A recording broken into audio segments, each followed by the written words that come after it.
नोंथांमोनखौ बरन थाबाय स' गाइस फैलाय मोनसे गोदान भिडिअ लानानै स' गाइस नोंनाव थामनेलाव नुखादों होननानै बिथांखौ सिनायखादोंमोन बिथांनि मुङानो जादों आशा राज स' बिथाङा दाख्लैनिफ्रायनो मा होनो बर' हारिखौ रायनायनि मोनसे भिडिअ बुहुत भाइरेल जादोंमोन स' बिथाङा फाइनालि मोनसे निमाहा बिनाय भिडिअ गावनि फेसबुक पेजाव ओंखारदों स' बिथाङा बर' हारिखौ जे गन्थं गिदिर गुस्थि गिदिर नाब्लाब्ला होननानै रायदोंमोन बुहुतानो मिथिबायना गाइस स' बे रायनायाव बिथांखौ बुहुत मानसियानो ट्रल खालामदोंमोन लोगोसे भाइरेल जादोंमोन बिथांनि भिडिअआ स' फाइनालि बिथाङा गावनि फेसबुक पेजाव निमाहा बिनाय भिडिअ आपल'ड खालामदों स' गाइस दिनैनि भिडिअ नोंथांमोननो जे बिथांनि निमाहा होनाय भिडिअखौनो खिन्थानाय जागोन। खुलुमबाय मानगोनां राजा राजा आइ आफा बिदा फंबायमोन आं सिगाङाव जा गोरोन्थि भिडिअ बानायबाय बिनि थाखाय आं नोंसोरनि सेराव खर' गंग्लायै आरज गाबबाय।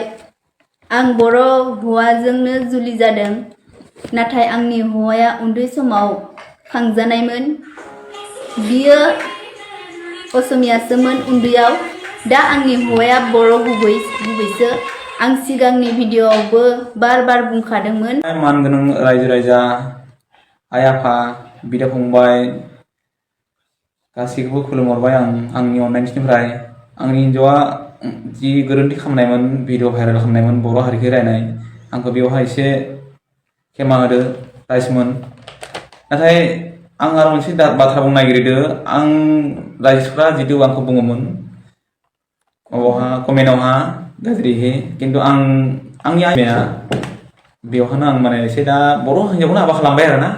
बेनिखायनो आंनि बुंनायखिनिया राइस जुदि एसे गोरोन्थि जादोंबा एसे आंखौ खेमा हरदो राइसमोन आंबो बारा भिडिअ बनायफेरा बिदि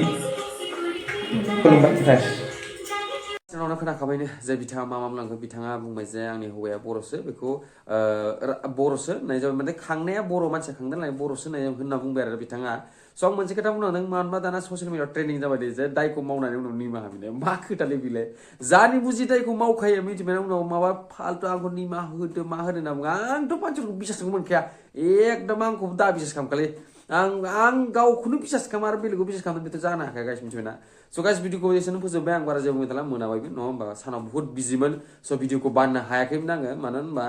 आंनि फेसबुक अशक कुमार गयाराव थांबानो नोंथांमोना मिथिगोन जे आं मा खालामो आं बिनि आपडेटखौ जेनेबा डेलि ब्लगिंखौ होयो आरो ना गाइस मिथिबायना स' नोंथांमोना बेयाव थांनानै नायबानो मिथिगोन जे आं मा खालामो सानाव बेखायनो सानाव आं सोलाबाखैमोन भिडिअखौ ओंखायनो हर जाबा भिडिअखौ बानायनाय जाबाय। नोंथांमोना जुदि भिडिअखौ मोजां मोनदोंबा like comment share and subscribe खालामनानै दिनै भिडिअखौ मादि जाखो नोंथांमोना फाटाफाटि आंनो कमेन्ट खालामनानै खिथाबानो जाबाय।